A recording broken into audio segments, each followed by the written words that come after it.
Do you know how to take a screenshot on Macbook? To edit or share your screenshots, all you need is a high-quality Mac computer. The advanced screenshot menu is available to Mac users who have purchased or updated their computers since 2018. Here are two methods for quickly taking screenshots on a Mac, both of which rely on standard keyboard shortcuts only. Number 1. The simplest approach. Simply take a picture of the whole screen.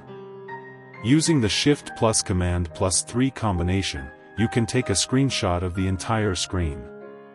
If you're using multiple monitors, it will take and save screenshots from each one. Number 2.